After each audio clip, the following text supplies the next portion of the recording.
Stanley and the Very Big Cookie.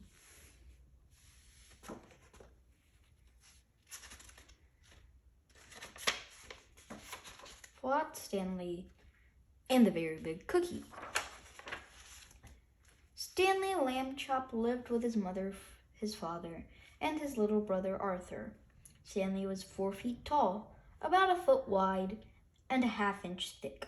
He had been flat ever since a bulletin board fell on him.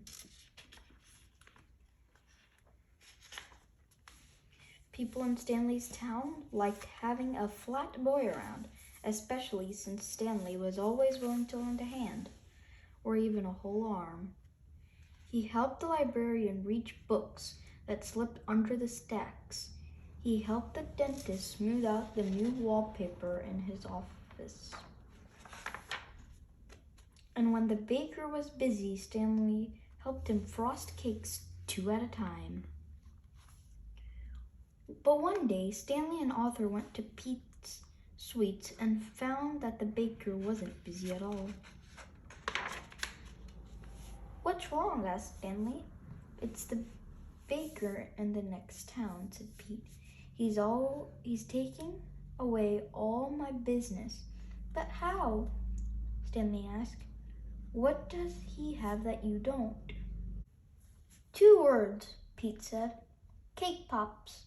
"Oh, cake pops! Yummy!" Arthur said. Stanley elbowed his brother. "What?" Arthur said. "They are." "It's true," Pete said glumly. "They are yummy. So why don't you bake them too?" suggested Stanley. "I never copy another baker," said Pete. "I'm the one with the big ideas. The tart trend, I started that. The cupcake craze, me again." Then Pete held up a flyer. "This is my chance to get back my customers," said Pete. "I have to think of the next big idea by Saturday." He threw his hands in the air. A cloud of flour flew up. "If I don't, my bakery is doomed." That night, Stanley and Arthur tried to think of an idea for Pete. Mini muffins, bite-sized brownies, everything had been done before. "How about a nice coconut macaroon?" suggested Mrs. Lamb Chop. The boys didn't know what a macaroon was, but it didn't sound like anything that could beat a cake pop.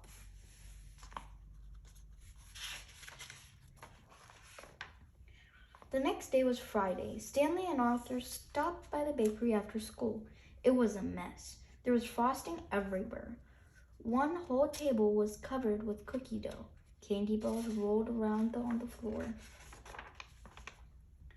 "Mr. Pete," called Stanley. "What's going on?" "Whoa!" Stanley slipped on a candy ball. His flat arms made a windmill as he tried not to fall. Pete came out of the kitchen just in time to see Stanley land smack, face first into the cookie dough. Arthur peeled off his brother from the dough. There was a Stanley-shaped dent in it. "I'm so sorry, Pete," said Stanley, but Pete was staring at the dent with a strange smile on his face. "The next big idea," he said. "It's big." Pete started racing around the bakery. The boys didn't know exactly what his plan was, but they pitched in. Stanley and Arthur helped mix a giant batch of cookie dough. They rolled it out on the table. Then Pete pulled up a chair. "Stanley, would you climb up here and fall on the dough again?" "Okay," said Stanley, "but does it have to be face first this time?" Pete grinned and shook his head. Stanley got up on the chair, took a deep breath, and fell backward. "Perfect," said Pete. "Arthur, pull away the extra dough." Pete and Arthur pulled and pulled. Then they helped Stanley stand up. On the table lay a gingerbread boy. It was 4 feet tall, about a foot wide and a half-inch thick. Just like you, Arthur told Stanley. Only good looking. The cookie looked even better when it was baked and decorated. Wow, said Stanley. This might sound weird, but I want to take a bite of my head. Not now, said Pete. We have 3 dozen cookies, kid-sized cookies to make.